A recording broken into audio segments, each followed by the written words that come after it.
Hello प्यारे बच्चों, स्वागत है आपका अध्याय 8 दान का हिसाब। चलिए कहानी है, इसको देखते हैं जरा कैसी कहानी। वैसे तो यही है, प्रजा के सुख दुख का ध्यान रखने वाली एक कहानी। देखते हैं क्या है। एक राजा था, लकदक कपड़े पहनकर हजारों रुपए खर्च करता था। दान के समय उसकी मुट्ठी बंद हो जाती थी। एक से एक नामी लोग आते रहते थे, निर्धन दुखी विद्वान सज्जन कोई भी नहीं आता। कोई भी गरीब नहीं आता था, दुखी विद्वान सज्जन तो आते ही नहीं, क्योंकि वहां उसका कोई सत्कार नहीं होता था। एक बार उस राज्य में अकाल पड़ गया। पूरी सीमा में लोग भूखे प्यासे मरने लगे। राजा को पता लगा, उसने कहा यह तो भगवान की मार है, इसमें मेरा कोई हाथ नहीं है। ठीक है। लोगों ने कहा महाराज, राज भंडार से हमारी सहायता करने की कृपा करें, इससे हम दूसरे राज्य से अनाज खरीद कर अपनी जान बचा लें। राजा ने कहा आज तुम लोग अकाल से पीड़ित हो, कल पता चलेगा कहीं भूकंप आया, परसों सुनूंगा कहीं से लोग गरीब हैं, दो वक्त की रोटी नहीं जुटती। इस तरह सभी की सहायता करते करते राज भंडार समाप्त हो जाएगा, तब मैं ही दिवालिया हो जाऊंगा। ये सुन के लोग बेचारे निराश होकर लौट गए। अकाल का प्रकोप फैलता ही जा रहा था। पता नहीं कितने लोग भूख से मर रहे थे। राजा के पास पहुंचते, राजसभा में गुहार लगाते, दुहाई महाराज, और आपसे ज्यादा कुछ नहीं चाहते, केवल 10,000 रुपए हमें दे दें, हम आधा पेट खा करके भी जिंदा रहे। राजा कहता कि 10,000 रुपए में क्या तुम्हें बहुत कम लग रहे हैं? इतने कष्ट से जीवित लेकर लाभ ही क्या? एक व्यक्ति इनका भगवान की कृपा से लाखों रुपए राजकोष में है, जिसे जैसे धन का सागर, उसमें एक आध लोटा ले जाने से महाराज क्या नुकसान हो जाएगा? राजा ने कहा राजकोष में अधिक धन है तो क्या उसे दोनों हाथों से लुटा दूंगा मैं? खतरनाक राजा था ये तो। दूसरे व्यक्ति ने कहा एक ने कि महल में प्रतिदिन 1,000 रुपए सुगंधित वस्त्र, मनोरंजन, महल की सजावट में खर्च होते हैं। इन रुपयों से ही थोड़ा धन मिल जाए तब भी तो दीन दुखियों की जान बच जाएगी। यह सुन के राजा को क्रोध आ गया। गुस्से में बोला, स्वयं भिखारी होकर मुझे उपदेश दे रहा हो? मेरा धन है, मैं चाहे कैसे भी खर्च करूं, मेरी मर्जी है। अगर इसी तरह बकवास करोगे मुश्किल में पड़ जाओगे, इसलिए इस समय चुपचाप खिसक जाओ। राजा क्रोध देख के लोग वहां से चले गए। हंसते हुए बोला, छोटे मुंह बड़ी बात, अगर 200 अगर 100-200 रुपए होते तो एक बार सोच भी सकता था, पहरेदारों खुराक 2-4 दिन कम कर देता और यह रकम पूरी हो जाती, मगर 100-200 से इन लोगों को पेट नहीं भरेगा, एकदम 10,000 मांग बैठे। छोटे लोगों के कारण नाक में दम हो गया। सुनकर वहां उपस्थित लोग हूं हूं कहकर रह गए, मगर मन ही मन में तो वो भी सोच रहे थे कि राजा ने ठीक नहीं किया। जरूरतमंदों की सहायता करना तो राजा करता। 2 दिन बाद न जाने कहां से एक बूढ़ा सन्यासी राजसभा में राजा को आशीर्वाद देते हुए कहा, दाता कर्ण महाराज, बड़े दूर से आपकी प्रसिद्धि सुनकर आया हूँ, सन्यासी की इच्छा भी पूरी कर। अपनी प्रशंसा सुनकर राजा बोला, जरा पता तो चले तुम्हें क्या चाहिए, थोड़ा कम मांगो तो शायद मिल भी जाए। सन्यासी ने कहा, मैं सन्यासी हूँ, मैं अधिक धन का क्या करूंगा? मैं राजकोष से 20 दिन तक बहुत मामूली भिक्षा प्रतिदिन लेना चाहता हूँ। मेरी भिक्षा लेने का नियम इस प्रकार है, मैं पहले दिन जो लेता हूँ दूसरे दिन उसका 2 गुना, फिर तीसरे दिन उसका 2 गुना, फिर चौथे दिन तीसरे दिन का 2 गुना, इस तरह से प्रतिदिन 2 गुना लेता जाता हूँ। भिक्षा लेने का मेरा यही तरीका है। राजा बोला, तरीका तो समझ गया, मगर पहले दिन कितना लेंगे? यह असली बात है। 2-4 रुपयों से पेट भर जाए तो अच्छी बात, मगर एकदम से 20-50 मांगने लगे तो तब तो 20 दिन में काफी बड़ी रकम हो जाएगी। सन्यासी ने हंसते हुए कहा, महाराज मैं लोभी नहीं हूं, आप मुझे 1 रुपया दीजिए, फिर 20 दिन तक 2 गुना करके देते रहिए, आदेश दे दीजिए। राजा, मंत्री, दरबारी सबकी जान में जान है। राजा ने आदेश दिया कि सन्यासी के अनुसार 20 दिन तक राजकोष में भिक्षा दी जाती। सन्यासी राजा की जय जयकार करते हुए घर लौट गया। आदेश के अनुसार राज भंडारी प्रतिदिन हिसाब करके सन्यासी को भिक्षा देने लगा। 2 दिन बीते, 10 दिन बीते, 2 सप्ताह बीते। भंडारी ने हिसाब लगाकर देखा दान में काफी धन निकला जा रहा।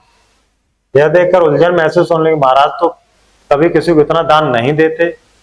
यह बात उसने मंत्री को बता दी। मंत्री सोचते हुए कहा, यह बात तो पहले ध्यान में नहीं आई थी, अब कोई उपाय भी नहीं, महाराज का आदेश बदला नहीं जा सकता। इसके बाद फिर कुछ दिन बीते। भंडारी फिर हड़बड़ाता हुआ मंत्री के पास पूरा हिसाब लेकर आ गया। हिसाब देख करके मंत्री का चेहरा फीका पड़ गया। वह अपना पसीना पहुंचकर सिर खुलजाकर दाढ़ी माथ फिरते बोला, यह क्या कह रहे हो? अभी से इतना धन चला गया तो फिर 20 दिनों के अंत में कितने रुपए होंगे? भंडारी बोला, जी पूरा हिसाब तो नहीं किया। मंत्री ने कहा, तो तुरंत बैठकर अभी पूरा हिसाब करने लग गया। मंत्री वहां से अपने माथे पर बर्फ की पट्टी लगा तेजी से पंखा जलवाने लगे। कुछ देर में भंडारी हिसाब किया, कहा कितना हुआ? जी 10,48,575 रुपए। मंत्री गुस्से में बोला, मजाक कर रहे हो? सन्यासी को इतने रुपए दे दिए तो राजकोष तो खाली हो जाएगा।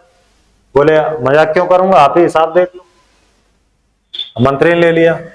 मंत्री को अभी चक्कर आ गया। राजा के पास ले गया, महाराज राजकोष खाली होने जा रहा। राजा ने कहा कैसे?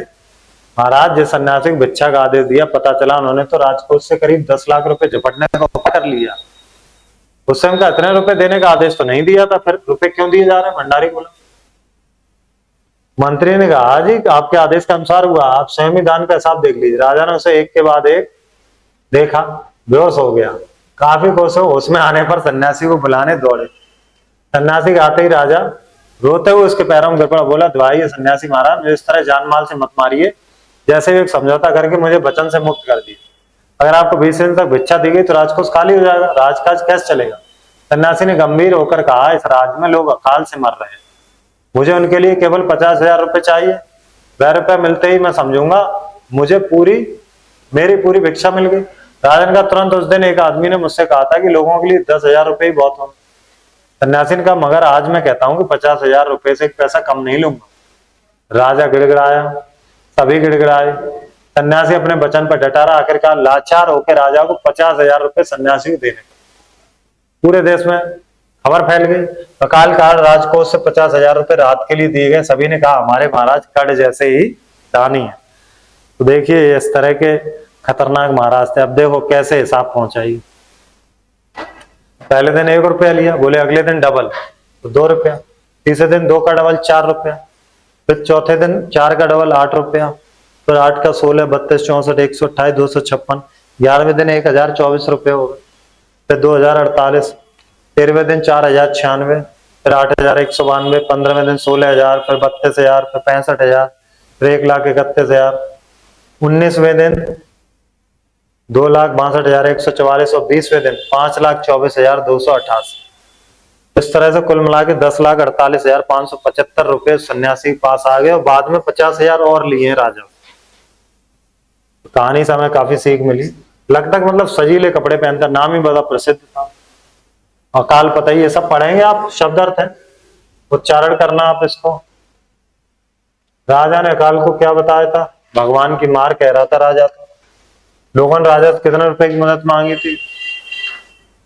10,000 रुपए की मदद मांगी थी। सन्यासी ने राजा से पहले दिन कितनी भिक्षा मांगी? 1 रुपया। राजा ने क्या आदेश दिया? 20 दिन तक इसे भिक्षा दो भैया सन्यासी। बड़ी दूर से आपकी प्रसिद्धि सुनकर आया हूं। किसने कहा था? सन्यासी ने कहा। मगर पहले दिन कितना लेंगे, यही असली बात है। किसने कहा? ये राजा ने पूछा भैया पहले दिन कितना? मजाक कर रहे हो? किसने कहा? राजा ने कहा।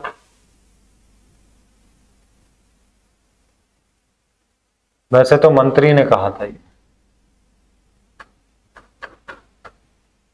स्वयं ही दान का हिसाब देख लीजिए। किसने कहा था? ये जो खजांची था उसने कहा था ना, मंत्री से, जो खजाने का हिसाब किताब रखता था। और यहां पे उसके लिए क्या शब्द प्रयोग किया गया था? भंडार गृह का।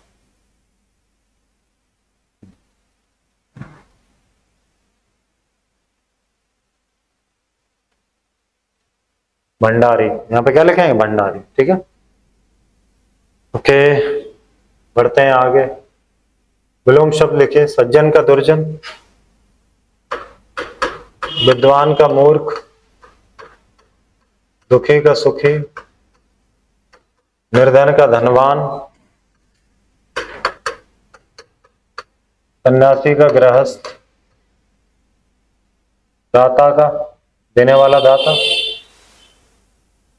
भिक्षुक हो सकता है जो लेने वाला, ग्राही भी लिख सकते हैं। जिसके पास धन ना हो उसे कहेंगे निर्धन।